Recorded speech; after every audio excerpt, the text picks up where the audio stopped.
Good afternoon, viewers, and welcome to yet again another episode of the Inside UTG show here at Better Future Productions. I am your host for today's show. My name is Kingsley Isaac Olatunde, and I am the Deputy Information and Communications Minister of the University of the Gambia Students' Union. The theme for today's show is Changing the Narrative, Zero Waste Campaign. And with me here in the studio as my guest is the Honorable Minister of Agriculture and Environment of the University of the Gambia Students' Union. Sir, please may you introduce yourself for our viewers? Thank you very much, Honorable Kingsley Olatunde, for having me in your show today, Inside UTG. Hello viewers, my name is Ibrahim Echam, the current Agriculture and Environment Minister of the University of the Gambia Student Union. I am an environmental science major from the School of Agriculture and Environmental Sciences, University of the Gambia, and currently in my final year.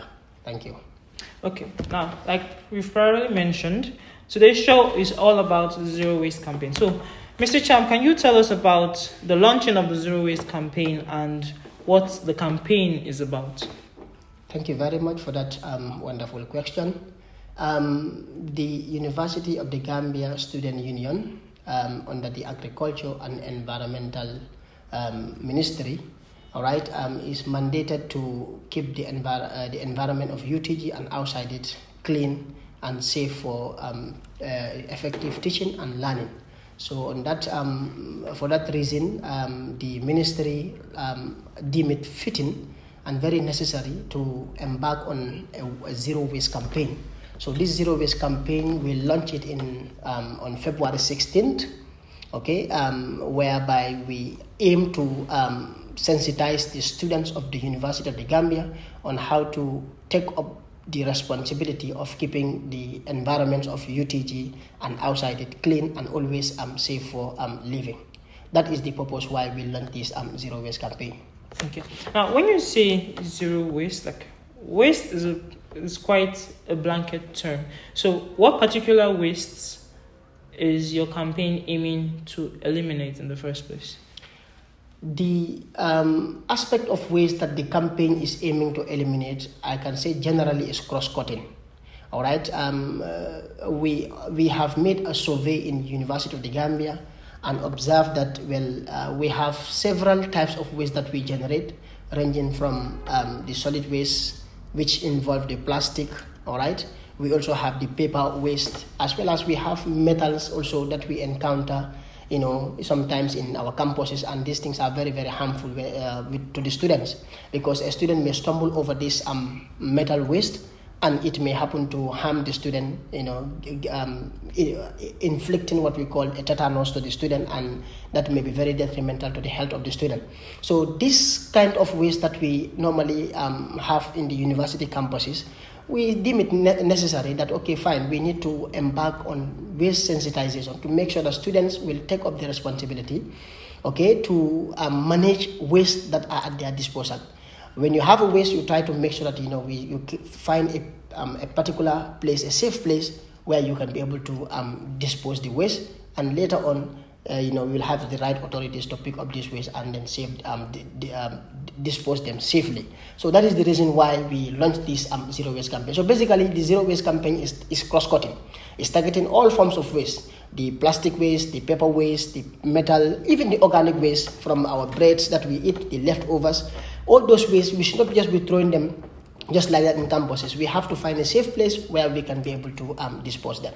All right. So, if I understand clearly, you are targeting the littering of waste around the campus ground in the University of the Gambia. Am I correct? Exactly. Okay. Now, with that being the case, what would you say is the root cause of such a situation within the University of the Gambia?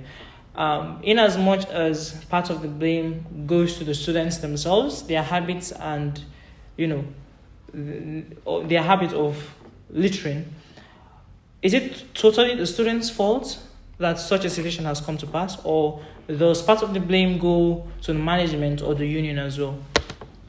No, in this case, you cannot blame any of these parties entirely. The call for combating waste management requires concerted effort. All right, you cannot blame students entirely, neither the management or any party. But what we can do here is to sensitize and inform each other that the waste that you are throwing is harmful to the environment. The environment needs to be kept clean always, because keeping the environment clean is what is going to ensure our safety in our health wise. So definitely in this case we cannot be able to blame all these parties squarely, because it will be very, very unfair.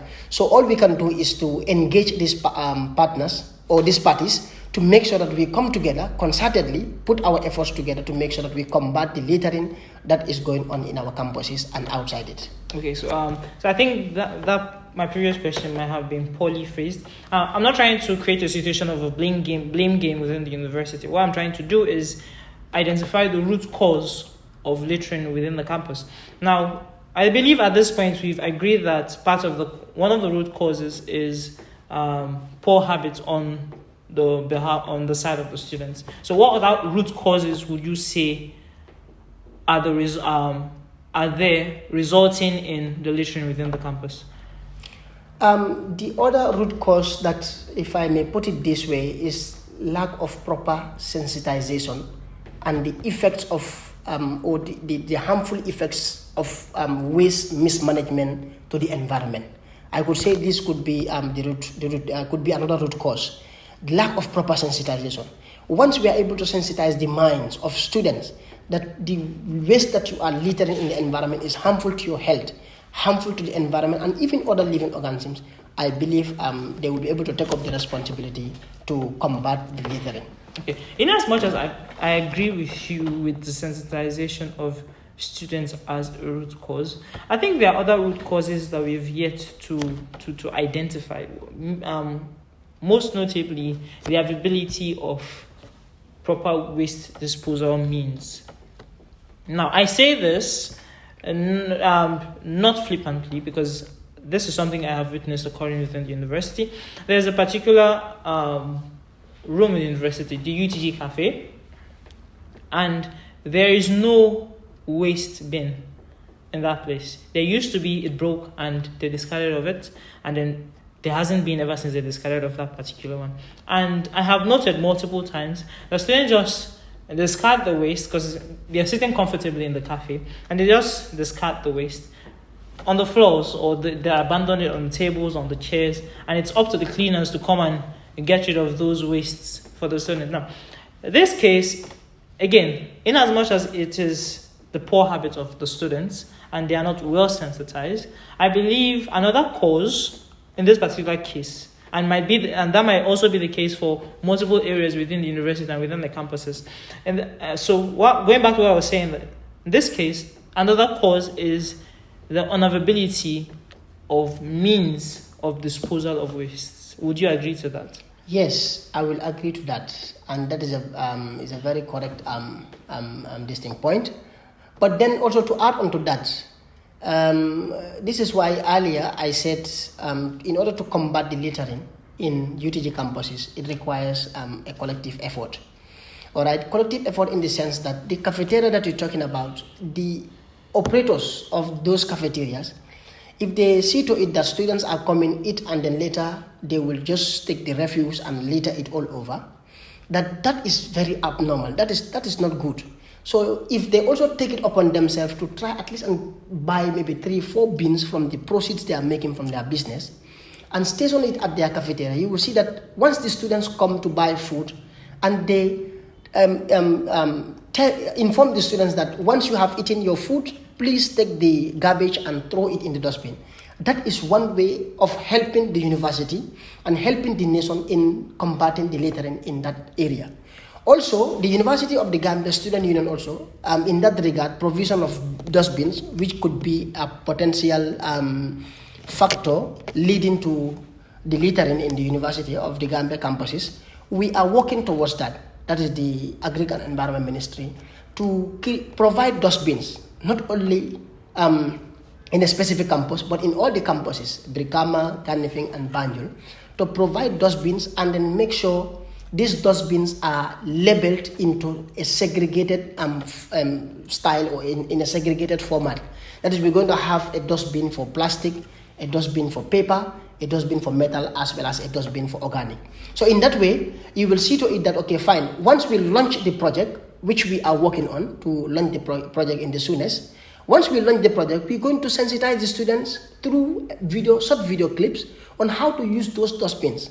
All right, that once you have a paper in your hand and then the paper is already you regard it as a waste, before you just throw it on the street, you can just easily go to the waste bin, open the bin, and then just discard the waste. So in that way, you can say that once the students are able to be nurtured, all right, through that system, eventually we will be able to collectively combat the amount of waste that we generate. I agree with you on that. Even though I'd like to mention a bit of post knowledge.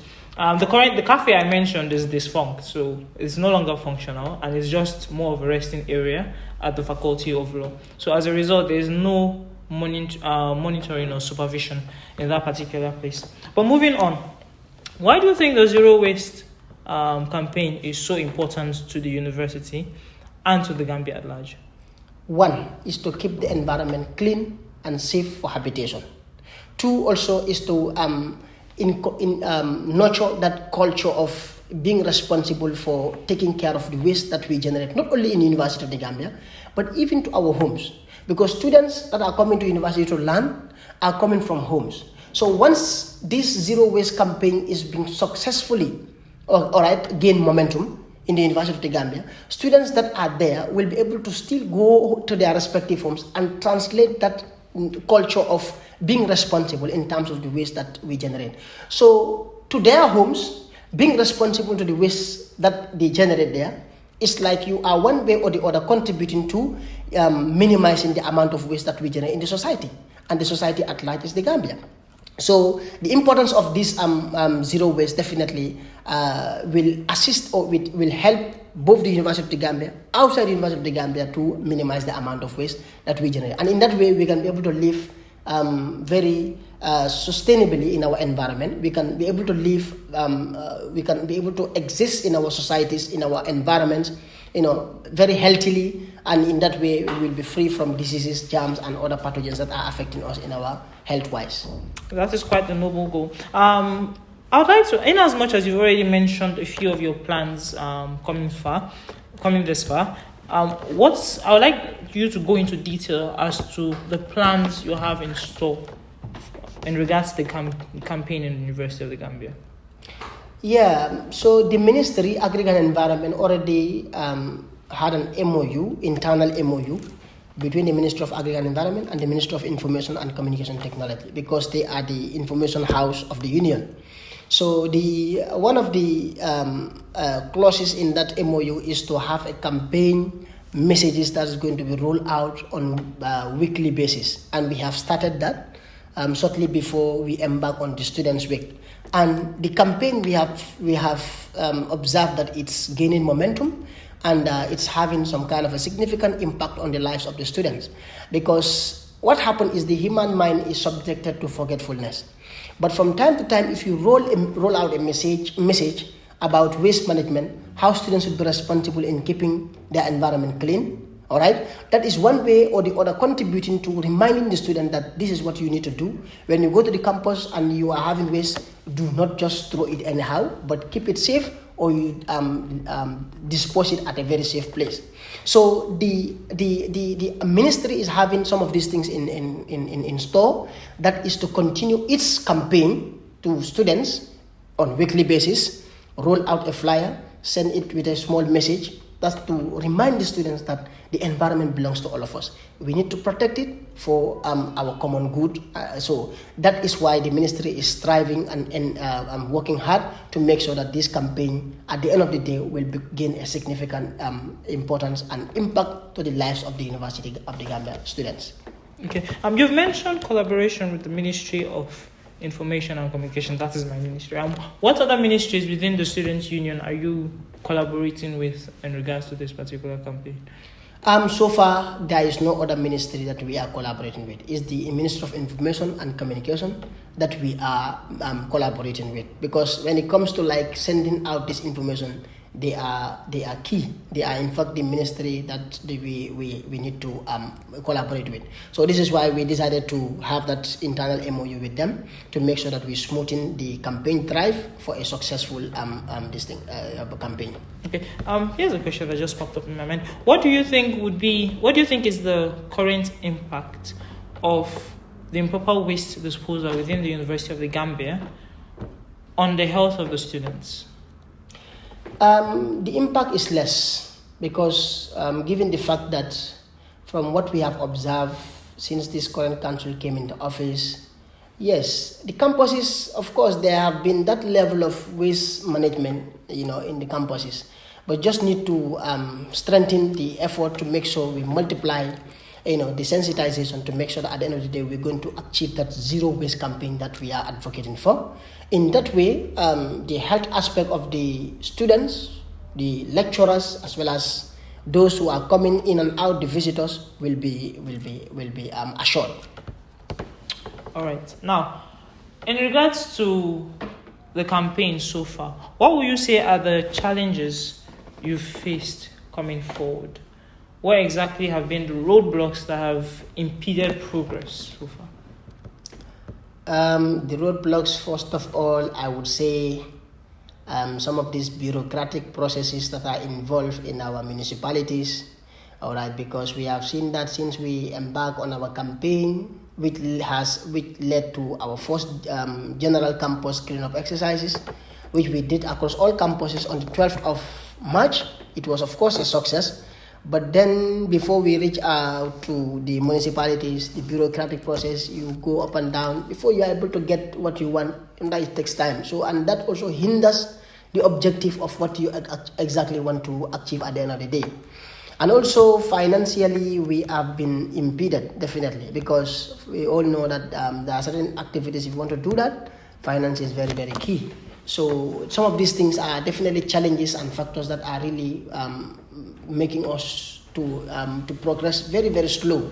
So, but definitely we are hoping that we will be able to build more resilience, and then we'll be able to come up and then at the end of the day achieve the objective of the zero waste campaign drive. Okay. You mentioned the campus cleanup, the first campus cleanup which was held. Yes. You also mentioned that it was a success. What were the measures you used to determine how successful it was? One of the measures that I used to determine the success of the campus cleanup was the turnout of the participants in the various campuses, because we had participants in Brikama campus, Kanifing, as well as Banjul. So in each of these participants, we have coordinators also that we are there coordinating the team to make sure that the work is done. So you look at an exercise that was conducted, or that started from 10 o'clock to midday at 12 o'clock noon. You see that just this time period, you are able to clean an entire campus. So that alone tells us that definitely it was a huge success, given the willingness and the zeal in the students that we came to take part in the exercise, as well as the coordinators that were on the ground. The coordinators involved some committee members from the Agriculture and Environment Ministry, as well as the Gender and Health Ministry, whom we also collaborated in that activity, plus the fellow council members. They were very supportive. They were in the front line. Okay, on the ground, students saw them. They were doing the activity. So students were also, they know that definitely if council members are taking the lead, we have no other option but to also jump on the activity. So that alone was a measure that we looked at to be able to tell us that definitely the exercise was a success. And also from the revelation of the students were able to tell us a lot about that activity and how successful it was, and how timely also it was, because that was just before the commencement of the semester. The campuses were entirely clean, and students were very happy to find themselves in that kind of an environment. Okay. So with the resounding success that was the first campus cleanup, how frequently do you want to conduct these campus cleanups? So how frequent are we seeing it? Are we seeing it more than once a semester or once every semester? The frequency of this campus cleanup is intended to be on a quarterly basis. All right, that is on every first 3 months, we will conduct a campus cleanup. We came to office in November, the 20th Executive Council, December, January, February, March. On the 12th, we did the first campus cleanup. So the second campus cleanup is targeted to be in June, and then the final one will be around September or thereabout. Okay, we have an activity plan and everything is beautifully inscribed there exactly. So, but we will have to refer ourselves to our active. But this is the frequency at which the campus cleanup will take. It's going to be on quarterly basis. Okay. So in regards to sustainability, what steps are you taking to ensure that when you leave office, these campus cleanups are not going to fade out with your departure? They're going to continue on in the next executive council. Unless and until if the next executive council comes and then want to change the dynamics. But if someone wants to, let me say, the best way to be able to combat waste problem in University of the Gambia or in any walks of life is to make sure that there is constant effort or constant pressure that is mounted. And one of the best way the Ministry of Agriculture and Environment considered to be a quicker way of achieving that is to do it on quarterly basis. So the sustainable aspect of that is that when the next council comes, we are expecting that they will also follow the trend to be doing it on quarterly basis, because that will be the quickest way of achieving the zero waste that we are campaigning for, as well as also the pilot project that we are about to launch for the waste segregation technology in the University of Gambia. Once we launch that pilot project, it will be there to determine whether we need to go in for that particular project or not, because the pilot project, once it is launched, is going to avail us the opportunity to know whether students will be able to adapt to it, because adaptation also is another challenge to mankind. But once they're able to adapt to it, we will be able to get from that point that of course the sustainability aspect can be guaranteed. That once the students are able to understand that this is how the bins are operated, the next coming council will motivate them to go in for more other bins, station them at strategic locations in all the campuses, all right, and then the campaign can still continue from there. And the students, as they keep on interacting with these bins, they get used to them more and more. And eventually, when you have a waste, you don't have to bother on where to go and dispose it, but you can simply go to the nearby location where the bins are, and you just dispose the waste according to the type of waste that you are having, whether it is plastic, whether it is paper, etc. Okay, you mentioned the waste segregation project. Yes. So I just want to clarify on that. So it's by that you're referring to the disposal of wastes by their nature. That's plastics to the plastics bin, and paper to the paper bin, and organics to the organics bin, and metal to the metal bin. Yes, the reason why we are doing that is because the world is now advancing and the world is thinking in that dimension. So we also need to catch up with them, to be able to at least think in the same level or in the same line. So the reason why we say that is because so that this waste can be easily, we have waste that can be easily recycled, or we can reuse them. The plan that we have, or the plan that the ministry have, is, let's take an example of the plastic waste, for example. Now, if you have the waste bin positioned here, labeled as plastic, you, Kingsley, coming from a distance, you're having your bottle of water, you already exhausted the content. But then now you don't want the bottle any longer, you just want to throw it out. But we are saying, hey, come and throw it in this can, labeled as plastic. So once you throw it there, and then X, Y, and Z also do the same, at the end of the day, those empty bottles, we're going to collect them. We have people or women whom we can, take those bottles and we give it to them to avoid those bottles getting into the environment, because it's a pollution to the environment. No one knows where those bottles are going to end. It may end into the ozone. It may end into the houses. It may end into other places that we do not desire. But in order to cut that trend or that chain, is we say, okay, now let's put it here. We can give it to women. They can recycle or reuse those bottles. We have our mothers and our aunties at home who sell these wonjos. They can use those bottles and then sell these wonjos for further usage.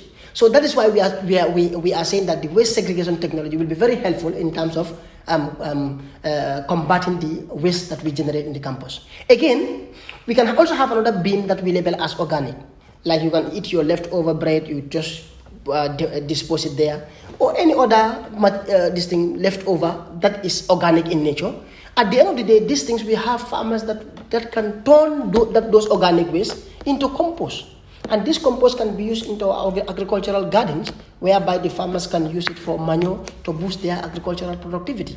So these are some of the benefits that will come alongside the waste segregation pilot project. So, but the only time we can realize some of these benefits is when we launch the project and students take it upon themselves that this is a very good project and we have to take care of ourselves to be able to make sure that we manage the waste that we have in our campuses. Taking ownership of a project.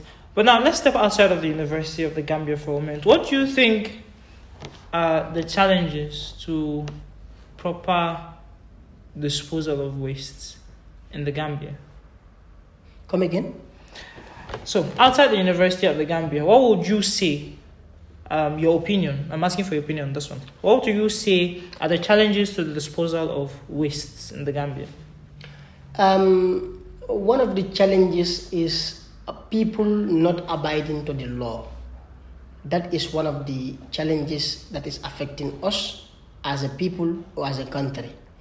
You see, sometimes you can walk by a street and you just see amount of waste that is being dumped at a corner. You cannot know who did it there. The person can wait maybe until late hours night, okay, just gather the refuse, just go just at the corner and just dump it there. There are specified or authorized areas where people need to go and dump this waste by law. So once we are able to obey those laws, we can see that the waste that we generate, we can be able to, we can have a location where we can trace it.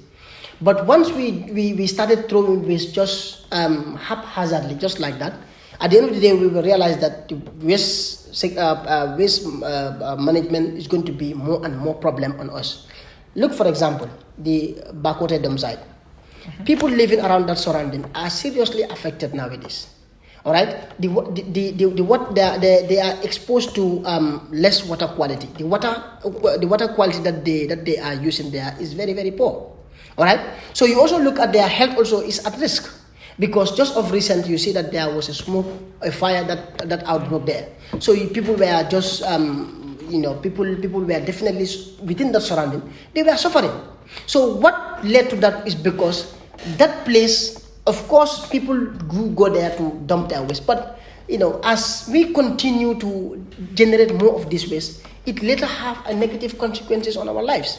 So this is why we need to work as a people, as a nation, to make sure that we obey the laws. If the law says this, let us follow it. If the law says that, still let us make sure we obey it. But the law cannot say that dump your waste here and you just went at a corner and just throw your refuse there. At the end of the day, the problem is just going to be compounded. Okay, I believe I have two follow-up questions to your reply. First of all, you mentioned that citizens are not following the protocols that were put in place for waste disposal. But then there hasn't been any consequences for the improper disposal of waste within the country. And as a result, personally, I feel that is one of the reasons why our protocols aren't being followed by the citizens, because there's nobody to enforce those laws. And where there is no enforcement, people will do what they like. Absolutely. That is the problem. The laws are there, but they are not enforced. And once they are not enforced, definitely people will do whatever they wish. Good. Now, moving on to the Bakote waste disposal site. I believe you'd agree that this was a site that was proposed by government to the citizens for waste disposal. Do you agree? Yes. Now, did the government consider the health and welfare of citizens around the site?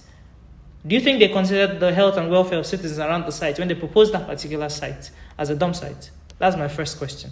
And the second question is, what of the impact of that dump site on the health of children within that area, most notably the SOS Children's Village, which is directly across the road from the dump site? First question, whether the government has any concern for the welfare of its citizens living around that end. I will say no, because they could have put measures to not allow citizens to live around that end, because living in that end, you are exposing yourself to hazards. What hazards? Waste hazards. And look at, that is the problem that those people are facing right now. So in order to protect the welfare of your citizens, you need to make sure you cater for them in a way that they will not have problems in future. And then catering for them doesn't mean that you have to go and allow them to go and live in that area that is being exposed to a hazard or is a hazard zone. Doing that, you are risking their health, health-wise, all right? And at the end of the day, also, the problems that they are going to encounter, maybe what you are going to even invest on solving those problems will even be huge than even preempting the problem. So the government of the Gambia could have should really try to devise means now to be able to help those people that are living in that area to make sure that their life is not at risk. Secondly, also, the impacts it has on the children of those people that are there. You made mention of the SOS. Definitely, we know that children are very, very vulnerable. All right? And then the amount of hazard that is coming from that waste site, these small children cannot withstand it. So definitely, it's like those people are being more exposed to the hazards that are coming from the waste dump site than expected. All right. So we need to the government really need to look into that and make sure that it supports its citizens, especially those that are living around there, to make sure at least let them be evacuated, because that place there is definitely an inhabitable zone, considering the fact of the waste that is being located there, the dump site. Okay, so what then would you propose as your suggestions to improve all of our waste disposal system here in the Gambia? One is to go by this waste segregation technology that I talked about. I think that will be the quickest way of combating the amount of waste that we generate in the country. Once these municipalities are able to enforce the laws, first we have to start with enforcing the laws. Once you enforce the laws, make sure at least you support your citizens with waste segregation technology, sensitize the population within your jurisdiction. That is the municipalities. We have Brikama, we have Kanifing, and we have Banjul. They should be able to, and even we have other area councils in the provincial Gambia, Mansakonko area council, any of them in the other regions. So they have to take the lead and support the citizens, help them, enforce the law that whosoever dump your waste on so and so and so unauthorized place, the law is going to charge you on this. Let us enforce the law. Secondly, also, let us make sure we devise this waste segregation technology to make sure that the citizens are acquainted with it. Once they are walking on the streets and they have waste at their disposal, they can be able to easily get to where they have these bins, and then they can easily deposit it. But once some of these things are not done, the problems are just going to be continual. All right. This morning I was walking by the street and I saw one, very beautiful design container having this kind of the segregation that I'm telling you, plastic, etc. So they label it beautiful, and I was asking the man, where can one get this? He said, no, this one is just a pilot project. So if the municipalities also have some of those things and then they put it there, sensitize the population, I think that will be one of the ways in which we can be able to combat the amount of waste we generate. Okay, so I was reading a bit of literature a while back, and it was quite pertinent to this discussion. So I noted it down. And when I came here, I noticed that, you sort of highlighted it on your sheet of paper as well. That is the Sustainable Development Goals that the UN has proposed from 2015 to 2030. Now, when I went back to read up on those goals, there are two particular points that I felt were quite notable, and I'll read them out. So the first one is, by 2030, to achieve access to adequate and equitable sanitation and hygiene for all, and end open defecation, paying special attention to the needs of women and girls and those in vulnerable situations. That's the first point. Second point was to improve water quality by reducing pollution, eliminating dumping and minimizing release of hazardous chemicals and materials, having the proportion of untreated wastewater, and substantially increasing recycling and safe reuse globally. Now, my question based on this point is, how far do you think we have come as a nation towards achieving these particular goals here in the Gambia? Yes, we have gone far. We have gone far because there is a tool that we call the NDC, that is Nationally Determined Contribution, which is a tool that was adopted in the Paris Agreement, all right, in 2015. Okay, that's it's imposed on countries that have signed to that material or that agreement. That okay, fine. Your national determined contribution is what exactly you can do at your level towards mitigating the impacts of climate change and then the environmental consequences, disasters and hazards that we are facing as a globe.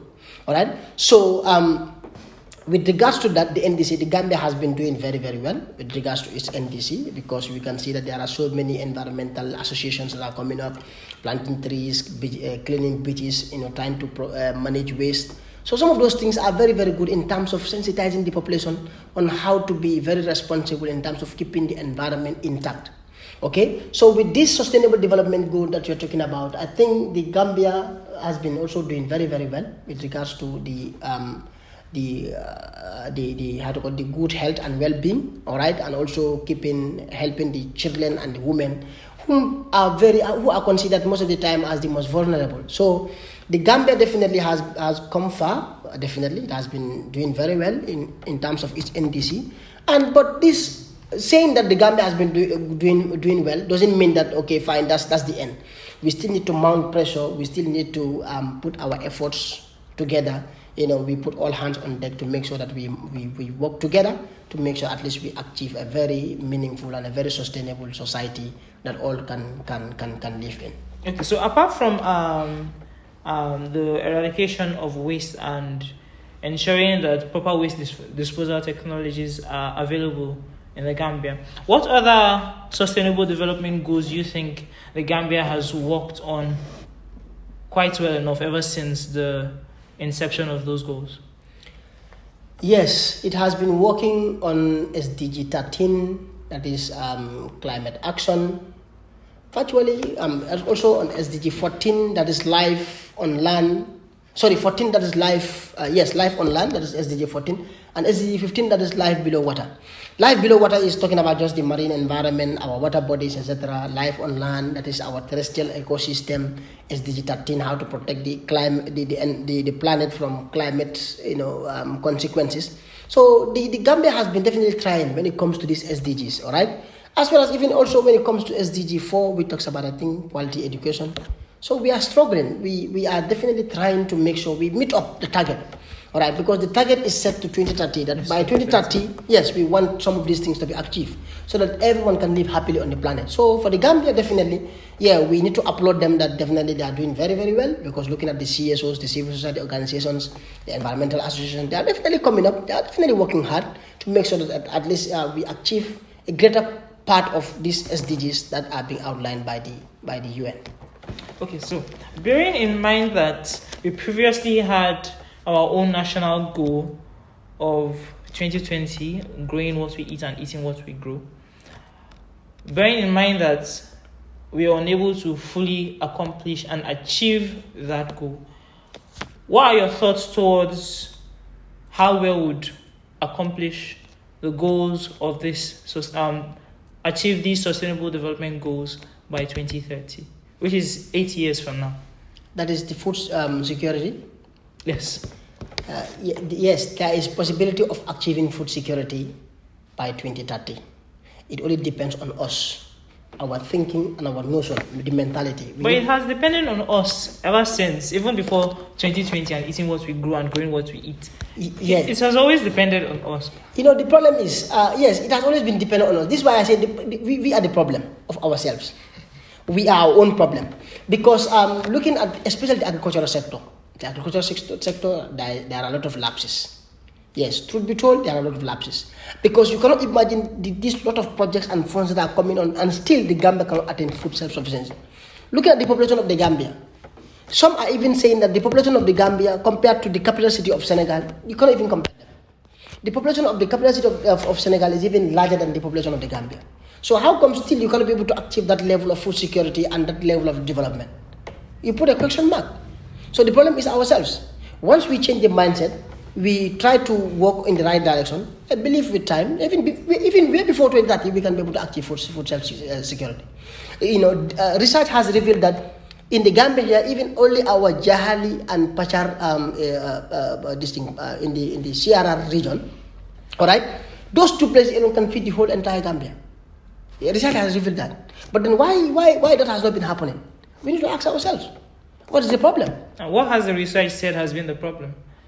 Well, because the amount of funds that are coming to be able to boost the level of production in that area has been diverted into other areas that are not bringing any dividend when it comes to the attainment of that food security. All right. So take for instance, all right, a project has come to fund, like let's say, they brought in an improved variety for this thing, rice, an improved variety, an improved cultivar. That's if you grow that maybe in 3 months' time or in 4 months' time, it will be set for harvest. All right. Then next minute, what you happen to see is, okay, fine, the rice that is being distributed to the farmers, they are not monitoring the farmers, they are not supporting the farmers, they are not helping the farmers with the right assistance to be able to make sure that that project is realized or that project has achieved its intended goal. So if that happened, then farmers are they are there, they are ready to work and then provide food on the table. But if the necessary support and the necessary guidance is not being given, at the end of the day, the efforts are going to prove futile. I think it's my belief that there are probably multiple factors that we are not considering that are causing what you've just mentioned, but we divert. Coming back to the zero waste campaign, what would you say are the habits that students as well as citizens of the Gambia need to cultivate in order to ensure that we all collectively keep our environment clean and beautiful? In our waste or in our zero waste campaign, part of the hashtags that normally accompanies our campaign is to be responsible. We need to be very, very responsible. All right. You don't expect honorable that you are a university student. All right. Once you are termed as a university student, the expectation is always very, very high. All right. So okay, fine. This is a university student. So when it comes to your character, your conduct, the way you interact with people, the way you deal with people in society, all right, it's all being monitored. All right, because the expectation is very, very high. So you don't expect a university student, all right, to be just littering on the streets just like that. Or you see a university student seeing people going against the principles of the environment, and yet you don't want to take a step towards that. The problem will persist. So as university students, as a nation, we need to recommit ourselves. We need to take up the challenge again to be very, very responsible. That's the only way we can be able to arrest the amount of waste that we generate. Other than that, the problem will just continue persisting. So in as much as you suggest that university students become ambassadors of the zero waste campaign to their communities and to the nation in general, what steps do you think the government should take in order to ensure that the zero waste campaign for the nation, as well as the sustainable development goals for that deals with having clean environments are accomplished? Yes, that is to the government. One of the ways the government can come in to help is by engaging partners, engaging stakeholders to come together to ensure that waste or the problem of waste is, you see, waste in fact has been a challenge to the Gambia. Yeah. So if that is already known, then the solutions to that is to ensure that we engage the right partners and stakeholders to make sure we come together to find means of tackling that problem, but not just to be seated and then we're just looking at people violating the laws and then everyone is just turning a blind eye. Once that continues to happen, the problem will just continue to persist, and we will not be able to have a meaningful solution to solve the problem of waste management. At the end of the day, we all going to be at risk of waste mismanagement leading to exposure to hazards, diseases, etc. So the government really need to help it really needs to help. The University of the Gambia needs to be equipped when it comes to students.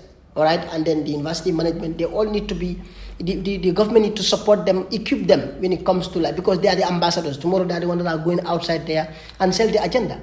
So once the government is able to help them to be able to realize some of its goals, then the work is going to be much easier. Honorable Mr. Cham, we have come to the end of our agenda today.